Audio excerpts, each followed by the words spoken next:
Good morning. I'm former Press Secretary, Attorney Trizie Cruz-Angeles of President Bongbong Marcos's administration. And I'm former Cabinet Secretary Relly Fajardo during President Gloria Macapagal Arroyo's administration. And we are the spokes.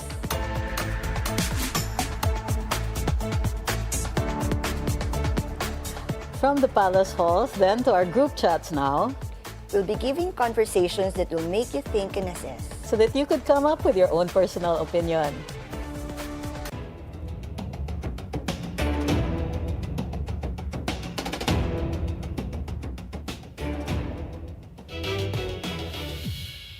The President line item veto has been discussed for quite some time, but it's interesting to note the following budgetary items were, vetoed. Budgetary support to government-owned and controlled corporations, 6,895,000,000. 6,800,000,000, not used to these big numbers. 6,895,000,000. Now, siguro maghigpit na lang siguro ng sinturon ng mga GOCC natin. But this is standard dun sa unprogrammed appropriations.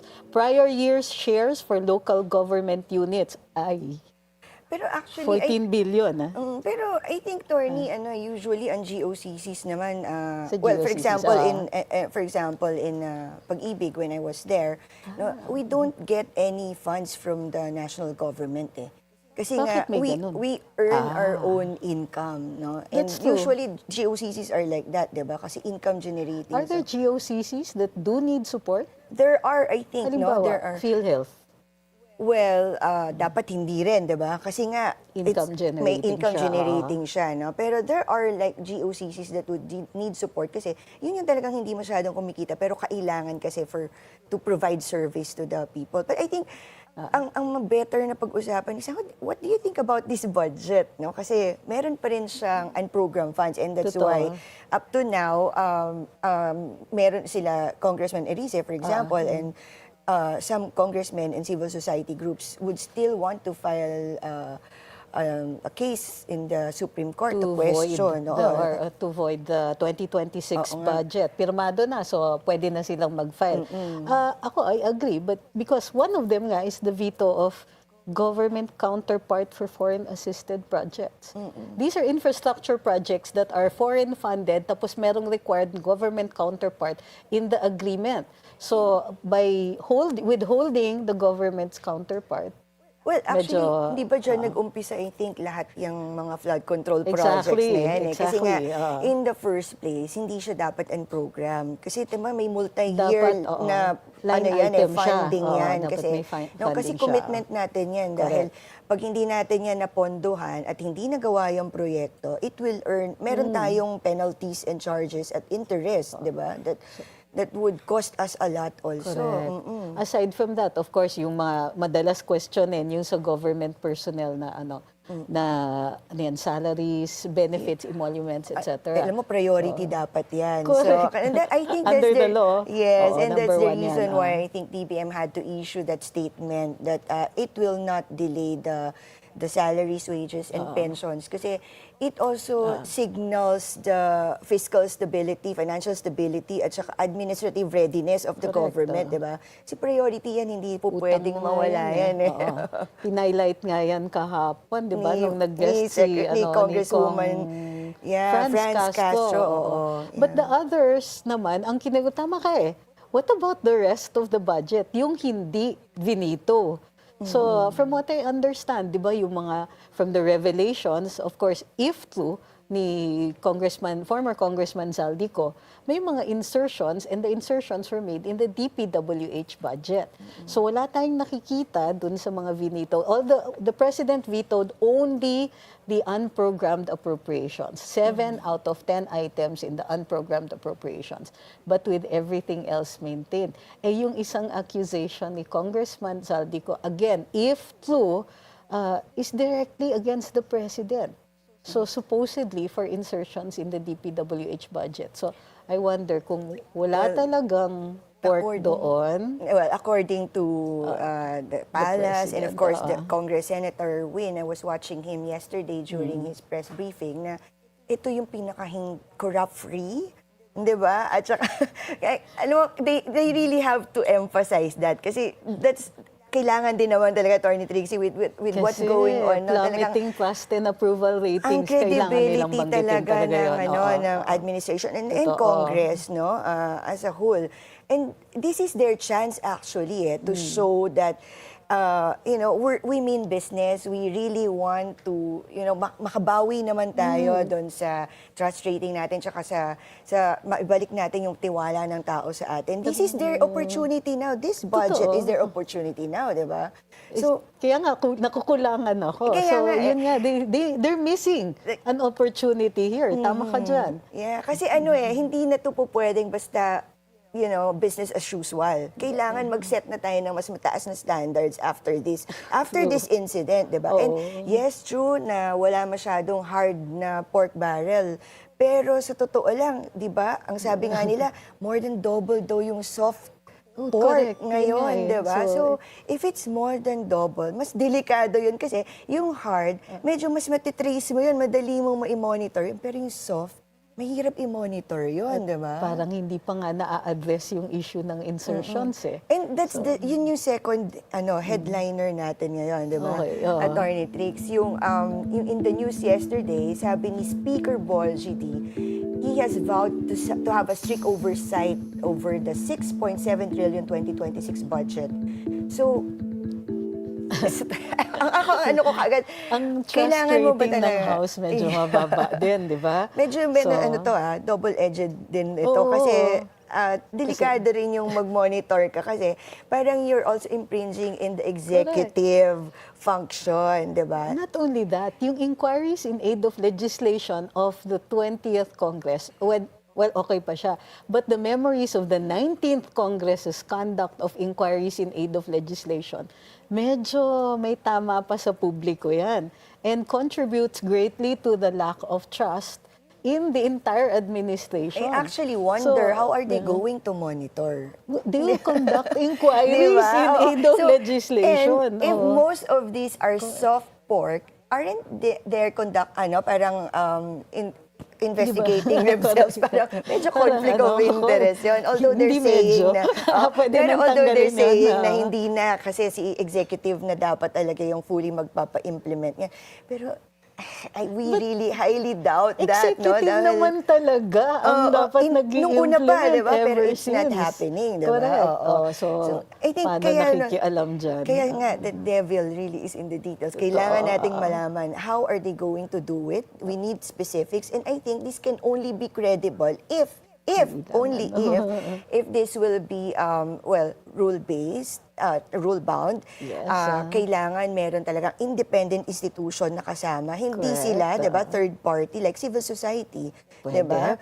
So, and I think also, if they are willing, how much willingness yung malimit nila yung kanilang power, no, to There's so much talk going around nga about how many of the legislators are uncomfortable with the ICI, hence the winding down. So now, how can we trust the same people to conduct investigations or inquiries to monitor utilization? It has to be really transparent. Kailangan, ipasa na lang nila yung kadena bill din, diba? Let go. So, kailangan talaga very transparent. And kailangan tuloy-tuloy nila to. How are they going to be able to institutionalize yung mga ibang inumpisahan nila ngayon? For example, bringing in the civil society during the budget hearing na sabi nga nila, diba, yung Senate, mas naging open sila kasi nagkakaroon ng opportunity pa si civil society na magkaroon ng, mag-question, etc. Makakakuha ng copy in advance. Yes, Pero sa Congress, it didn't happen. So, medyo pa rin sila, reluctant pa rin. Last but not least, headliner noted by the spokes, inflation rose to 1.8% in December 2025, the highest in 9 months, but still historically low by past standards. Totoo naman. Suggested average inflation for the entire 2025 is 1.7%. well below government's target of 2 to 4%. As we know, di ba, if inflation is too low, it's called stagflation. So too low, there's something wrong pa rin. Too high, and it's become beyond the reach of the consumer. Ngayon, what is inflation? Inflation basically is the purchasing power of the public, and usually kinakabit yan dun sa consumer price index. It's tied also to the last survey, di ba? Ang sabi is that the highest concern ng publiko sa ngayon ay yung taas ng presyo ng lahat ng bilihin. Actually, nagulat ako sa news kanina, parang narinig ko, medyo naiglip ako sa kotse, pero narinig ko yung presyo ng sili, 1,000 per kilo. Ha, ano ba to? 1,200, sabi ni Eileen. Ano bang pinag-uusapan na inflation dito? Diba? Kasi diba, Tanim na tayo sa paso. Oo, diba, normally talaga, diba? Pag, well, not automatically, pero normally, diba, during the holiday season, talaga namang tumataas siya dahil tumataas naman din yung demand, and at the same time, you know, low yung supply, lalo na kung may mga typhoon, may mga bagyo, no? So that's kind of expected. So manageable naman itong 1.2. Pero yung 1,200 na presyo ng sili per kilo, aba, yan yata yung hindi manageable. Sabi mo sa akin kanina, the devil is really in the details. Nakikita natin yung rate of inflation, pero masakit pagka you break it down into actual prices na. Yeah. So again, magkano ba ang presyo ng bigas sa ngayon? Still at 58 pesos, more or less, 'di ba? Depending on the kind of Tsaka ang tao sensitive rice. sa presyo ng bigas kasi Yun. kasama yan sa promises ni PBBM. Yes. Nung una pa. Kaya binabantayan din talaga nila yung presyo ng bigas. From the first SONA, inaugural address, the campaign, lahat yan, binanggit niya talaga yung presyo Medyo ng bigas. Medyo madami-dami talaga tayong mga promises na napapako, Atty. Trizie. Kaya talagang yung mga tao naghahanap, no? Totoo. Kung minsan nga parang ayaw na nila, ayan na naman, puro na lang kayo Pangako. salita. Puro na lang kayo pangako. Ay, nako. These are the hot headlines noted by the spokes today. Up next, we'll have a seasoned insider who will explain why letters of authority have suddenly become controversial and have made the BIR under scrutiny when the spokes return after this very short break.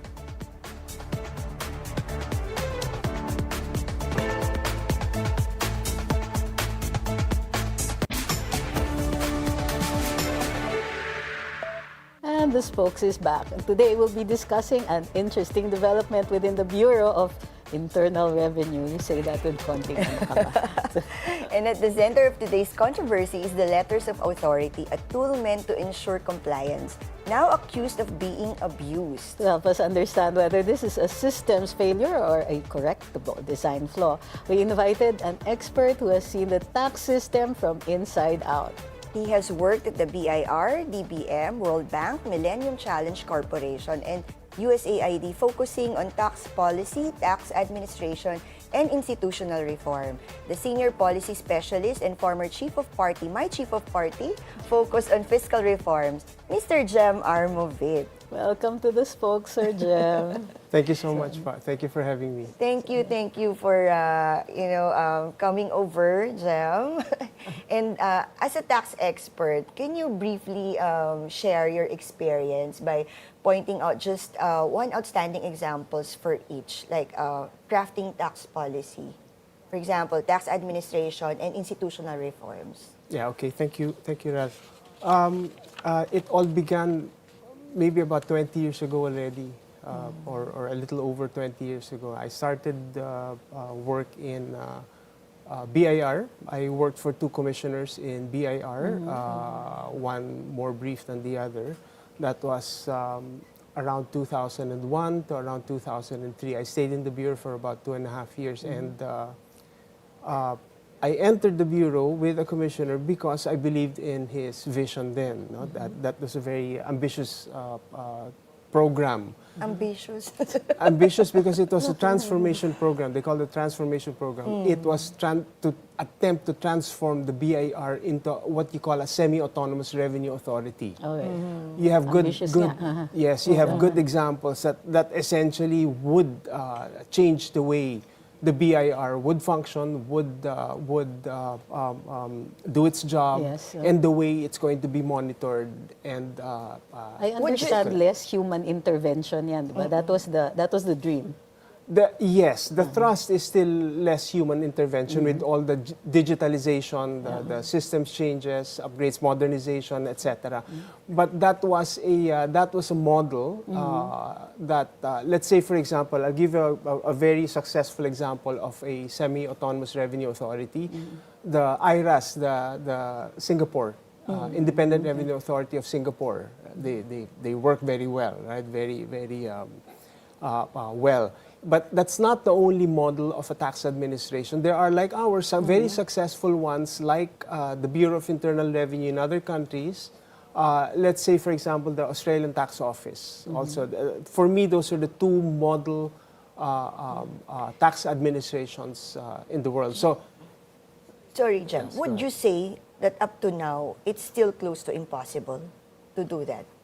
No, I mean, to transform? Yeah, to transform. Like, kasi, di ba, we've been talking that if we have reforms that we want to be implemented, this is already the best time to do it because the government is vulnerable and, of course, you know, all of these flood control scandals, no, ito na yung tao talagang galit na and they're looking and demanding for, for changes, once and for all. Honestly, this is my personal opinion. I think we're well past that time already to transform it into what you call the acronym sounds, it sounds SARA, Semi-Autonomous Revenue Authority. I think we're past that. Baka that time ni Sarah kung time. magpe-presidente na siya. Sorry, go ahead. Ginugulo kita. Yeah, I think so. I think we're past that time already, you know. And if you go through the literature will tell you half of the examples in the world of semi-autonomous revenue authorities are successful, the other half are not that successful. But that depends. You have to qualify that kind of a statement. But there are, even if I say we're probably past that tipping point where we transform, and we need to transform into a revenue authority, there are elements that are very important in a revenue authority that we should take actually. Okay. It can still be done, not the whole thing, but I think there are elements that we can take from it. So we love optimists. Yeah, but maybe so our topic for today is on the LOAs. Could you please explain for our viewers what is a BIR LOA? Okay, Letter LOA, of authority. Yes, the LOA stands for Letter of Authority. It's just as the term suggests, it's just a piece of paper. It's a letter that authorizes revenue officials to conduct an audit. An audit based on initial findings by revenue officials, etc., that there's probably evasion, there's probably misdeclaration, etc. So they go to either they go to the commissioner to have it signed in certain cases where it's nationwide, usually bigger cases or bigger companies, etc. So it's meant to safeguard compliance and not harass the taxpayers, di ba, Jem? Kasi parang we've been hearing complaints that it is being weaponized, di ba? I'll give you an example. There is a TRICOM inquiry in aid of legislation conducted by the House of Representatives on vloggers. And in the inquiry, the vloggers were asked if they filed their tax returns for any revenue accrued from vlogging. Kasi as you know, Facebook and your major platforms do have a form of compensation for content creators. So ako, it was easy for me because it's automatically included in my tax return. But I'm a lawyer, so we know that it's automatic. We should include all forms of revenue. Other vloggers might not be so aware, and therefore, from what I heard, several had received LOAs in last year in 2024. So I understand pati vloggers pala, even the small small and medium enterprises, yung mga micro, even some micro, no, Jem. So, okay, may I just say, an audit is an essential part of, we know that, of a tax administration in order to function properly. Understandable, You cannot do away with an audit, especially in a system called voluntary compliance, which we have. It's needed to enforce or to strengthen voluntary compliance. Yes. It should never be meant to be abused. It's meant to control compliance, but never. I take a step back. And say, and I might not. This may not be favorable to a lot of people, but audit is not meant to raise revenues per se. Okay. It's meant on its own. It's meant to raise revenues through voluntary compliance. It's a credible threat, Yes. so to speak. In that way, if you control it that way, there's less chances of it being abused. Yes. Don't think of it as a way to raise revenues within a fiscal year, for example. But do audit and design your audit program in such a way that it's meant to strengthen voluntary compliance in the medium to long term. Does it really work, the voluntary compliance, when they gave the LOA? Okay, I'll give you an example. No? I won't name names, but I'll give an example. A few years ago, and this has been a practice of the BIR from the time I remember it a long time ago. But a few years ago, I was in one forum, and one of the high officials of the BIR was saying that our target this year for audits is to collect 5% of taxes, to complement the goal of the BIR by 5% through audits. And in the succeeding year, we can increase that, at least maintain it 5% and increase it to even higher if we have to. That explains, no, kung bakit there's a rapid increase in Yes, the yes. LOAs issued, no? 2023, 62,462,000. 2024, 75,510. And 2025, no, not even the whole of 2025, 82,145. It's surprising, Jem. Is It's that surprising. ridiculous? Parang, ganun ba talaga kailangan yung You know what that kadami yun? tells me? What that tells me is very simple. Then your audit program is not working in the way that it should be working to Baka wala instill nang ibang voluntary ginagawa yung compliance. tiga-BIR kundi mag-issue na lang na mag-issue ng LOA sa dami ng in-issue nila, di ba? Over time, you should, in a functioning tax administration, over time you should see the collections from audit going down and not going up because you're enforcing voluntary compliance. It's encouraging compliance. I mean, Yeah. that's the goal. That's the Exactly. goal. That's the goal. So there's Yeah. something missing. There's something missing, and I would say one of them is transparency. Oops. And again, di ba, they're saying it's being weaponized. Di ba? So, when you say weaponized, what does it really mean exactly? Na they use it as a tool to harass, a tool of corruption. Let's go straight to the point, di ba? They target certain individuals Yeah, who are, how do you call this, uncomfortably critical. Okay, in this case, I hope you don't mind. I'll be safe a bit because I have no problem, personal experience in doing it. My role in the BIR and even Yes, beyond that, as a reform specialist, I never really dealt directly with audit. No, but I will speak from the fact that I know for a fact that it's a tool that's being used to collect immediate revenue. All right. That's not a good sign. Pero 30% lang daw ng assessment translate into actual collections. Is that true? You will hear different numbers actually. Okay. Again, I have no direct experience on that, but you'll hear different numbers: 50%, hatian, etc., to 30%, 30-70, etc. We're also hearing multiple LOAs being sent to the same taxpayer. Yes, that's Di ba yung sabi nila That suki shouldn't na? be done, Pagka na-mark ka na, every year, yun na yun, they keep on auditing the same company. yes, that we hear a lot about, and in the course of our work, my work then, I have spoken to a number of taxpayers, and yes, may parang mga suki na nangyayari. Ano ba talaga yung trigger, Jem, nung pag-issue ng letter of authority para magkaroon ng audit? Ano usually yung mga triggers? Well, it's a suspicion that there is, or based on data that the BIR should have, based on data that there's suspicion that there's under-declaration. Like, for example, ano yung What data? triggers Oo, that yeah. suspicion? What data, what do they see in the documents of a certain taxpayer or company?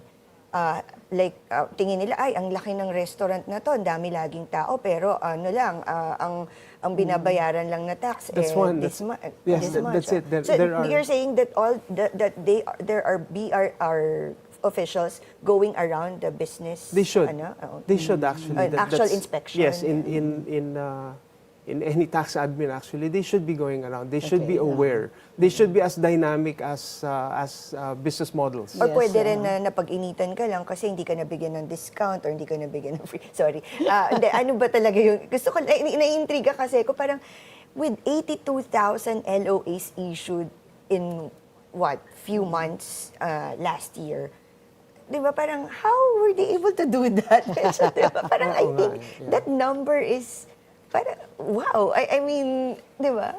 How are ano yung status? Like in the Philippines, mataas ba ang compliance with, do we have more people declaring their income taxes? I understand that the tax reforms conducted in the last administration were supposed to target getting in more people to declare their income taxes. Kasi 'di ba inayos yung ceiling when your income is going to be taxable. Correct, And yes. inaayos din yung mga exemptions ng mga corporations that were medyo questionable na. Parang binubuhay na natin yung corporations because of their exemptions. So the tax reforms were calculated to increase to create a bigger tax base and to encourage people to declare more. With the resurgence or the sudden surge in LOAs, are we saying that this may be related to tax reform? The tax reform is failing, or is it really sus?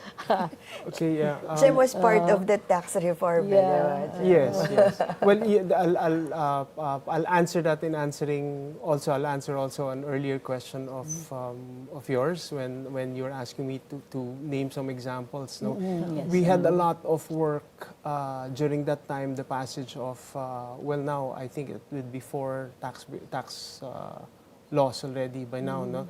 Most of them designed and passed during the past administration. So yes, there was an adjustment in thresholds, etc. Even rates were going down, both corporate and essentially paid rates. But the adjustment in the thresholds. No? Yes, that was meant to sort of like lower but broaden the tax base. Okay. Your question, Attorney Trizie, is very difficult to answer because it's Right very now, complex. Yes, it's very complex. Is the tax, I guess, correct me if I'm wrong, but the question would probably be, did the tax reform, is it failing? That's why we're seeing a lot of LOAs. Or is it just the issuance of LOAs are suspicious? Can I give an example? Now, I'll give an example. For years ago, when we did conduct in another project, in a previous project, we conducted although small scale, but we conducted a cost of compliance survey. In one of our interviews, this taxpayer was narrating to us that, again, they were audited, no, and they're audited annually. And in 1 year, they were very confident that they had no fault. They declared everything. So at the end of the audit, they were just told, okay, just pay us this much, X figure, and then we'll write it off. And the person asked why, and they said because we have a goal to meet. May quota. Ouch. May Di quota, ba? yeah. They have a goal to meet. Yeah. So that skews everything. Yeah, So, okay. was the discovery of LOA irregularities, would you say that it was the reason for the sudden change in leadership last November 2025? But before you answer that, the smokes will return after this short break.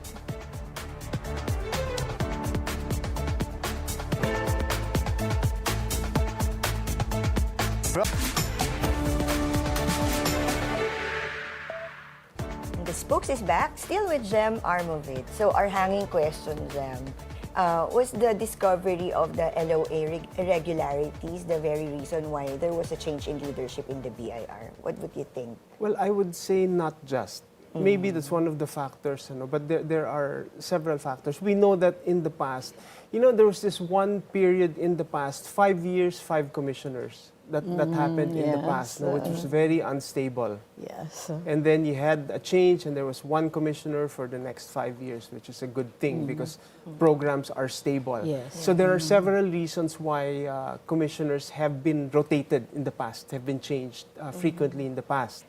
One of them that we will hear about is missing the goal, and probably another one which is not really spoken about is brewing controversy, maybe, etc. So there could be several reasons. I'm sure this is probably one of them. I think the reason why we asked that is that because it was suspended, no? Right Yes, after. That was the first yes. thing that the first order of business of the new BIR commissioner was to suspend the LOAs. Yes.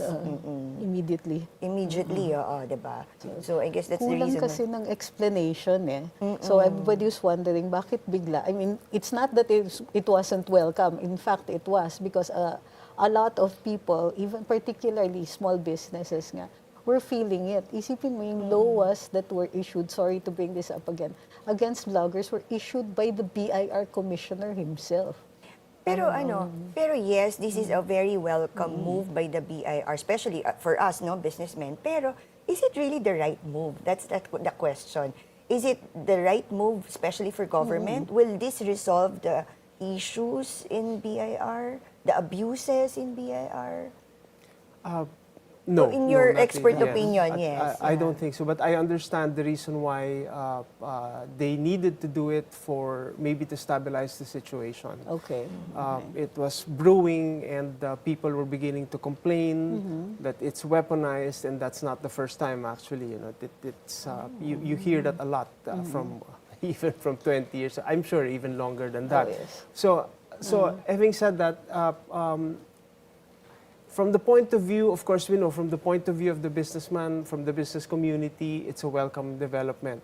But from an economic perspective, from a fiscal perspective, that weakens, for me, it weakens the resolve of the tax administration. It's as we said in the beginning, you need audits have to be there. Yes. They have to be there, but not the type where you have 82,000 LOAs, but they should drive home a point. They should be productive audits, if you like. They should focus on quality versus quantity. A few that make sense, that will drive home the point, and that will encourage greater voluntary compliance. And hopefully, when they return this LOA, they will take that into consideration. Kasi ito, masyadong temporary itong just to appease the public outrage. No? The murderous public actually, medyo outrage, nagiging expert na itong government na to do that. Again, yung short-term reactionary sila masyado. Going back to that, Jem, di ba, merong mga you can centralize. Diba? There's a suggestion, a recommendation to centralize the issuance of LOAs. What are the other solutions that you're thinking about to reform the? Yeah, that's I think that's a good idea that the commissioner has thought of. Centralize the issuance for now, and develop a system where you can monitor the issuances and the development of audits. That should have been done a long time ago, actually. But the changes should not stop there.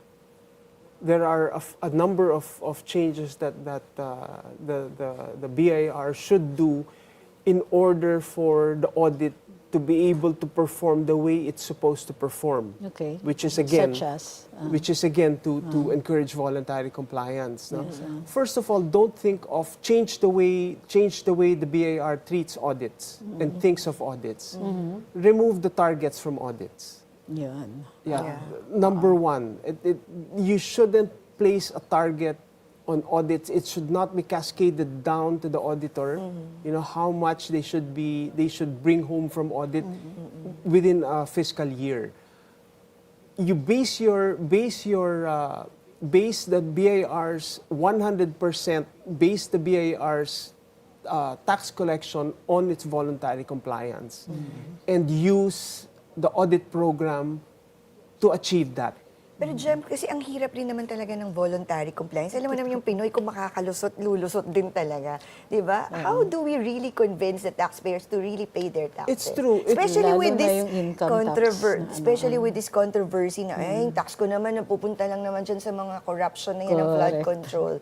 Let So me ask, demoralizing. Diba? let me ask this question. The 78 or the 70 plus thousand LOAs last year. Have you heard of the outcome kung anong nangyari doon sa mga... Wala pa nga. Nobody knows anything about it. So, issue a few thousands, but let everybody know.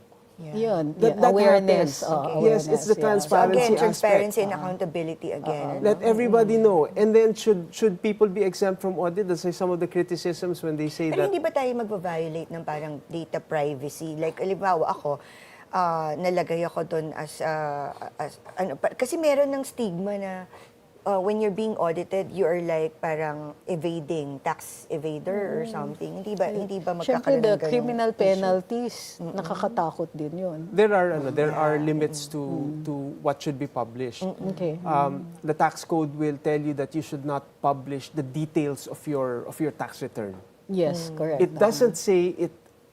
I'm not a lawyer, Yeah. Not attorney, even but Congress actually can subpoena your tax records. the details, right? Yes, Because it makes sense. If you think why, it makes sense. If you're a business with a secret ingredients or secret correct. mix, di ba? Your production function.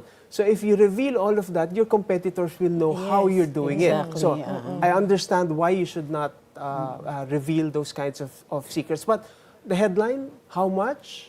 Yes, How much you have to pay in addition because of the result of the audit. I don't know, but correct me if I'm wrong. I don't see that in the tax code. Yes. The headline news, how much, etc. There is a time celebrities were announcing that they paid so and so in income taxes. I don't know if that was I think part of an awareness campaign, but I don't know how successful it was.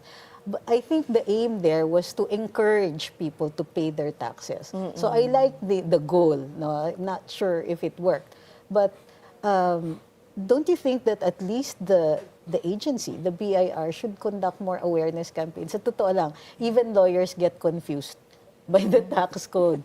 Plus the changes, plus the revenue regulations, which I feel, if somebody sneezes, magbabago yung revenue regulation. Yeah. So there's no Tama. stability din dun sa rules.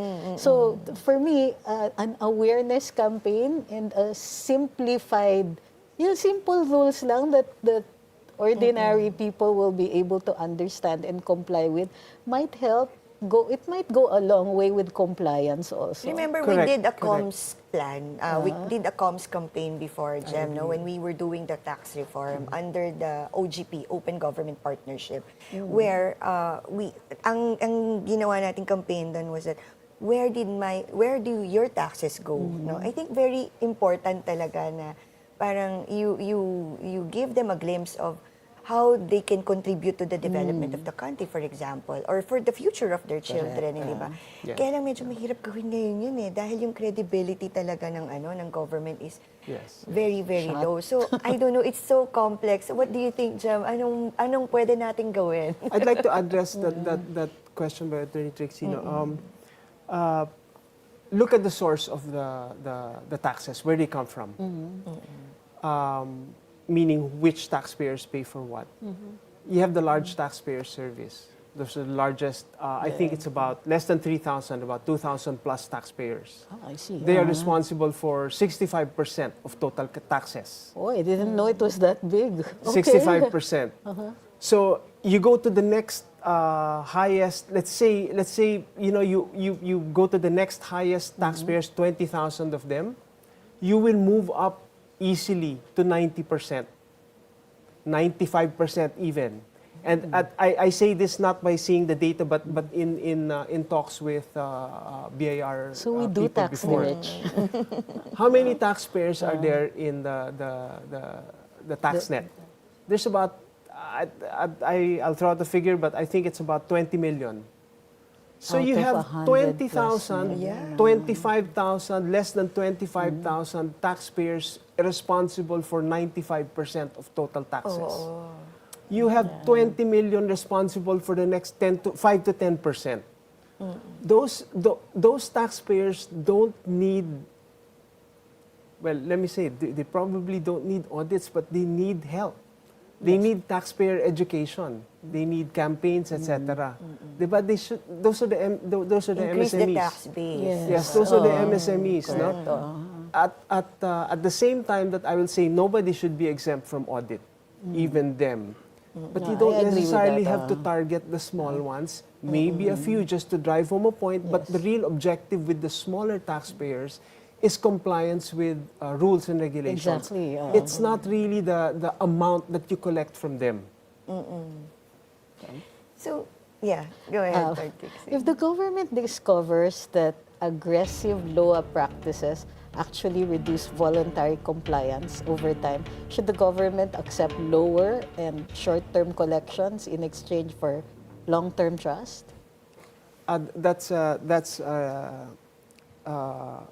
Policy, ano to? again, yes, that's a very complex Yeah. situation and requires complex answers. Why do I say it? I'm sorry, I'm also an economist. That's why Yes, I that's have why. this on the one Kaya hand and on policy. the other hand. Yeah. It depends on how much the country can afford. Like, let's say, for example, what we call tax expenditures. All right, all right. Yeah. Income tax holidays, etc., etc., in exchange for better performance in the future, diba? Yes. Giving up short-term collections for long-term gains. Yes.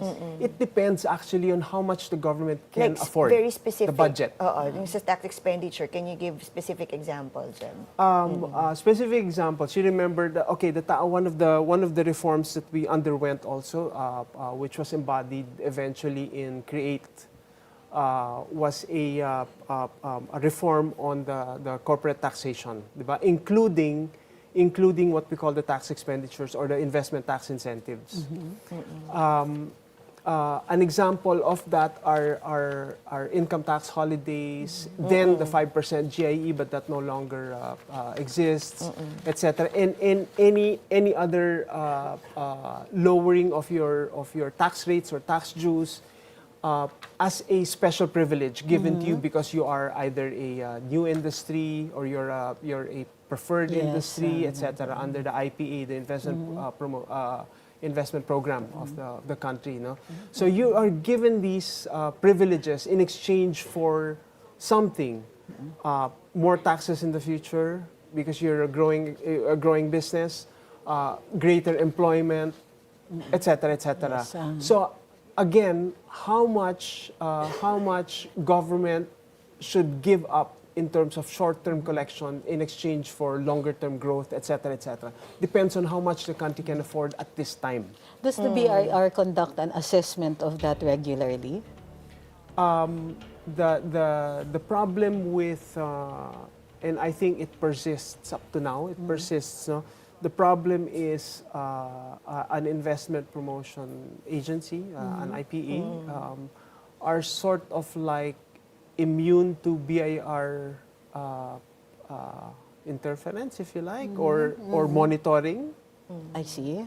which is also, for me personally, it's not a good idea. The taxes are taxes. If you're supposed to pay or if you have the privilege Yes, not to pay, the BIR should know. Because there is, you sign a contract when you're a business and you get the privilege. No? You sign a contract saying that I will not pay I'll have zero income tax for the next number X years because I, in exchange for more investments and more employment, etc. The government has to know whether those objectives are being met. Diba?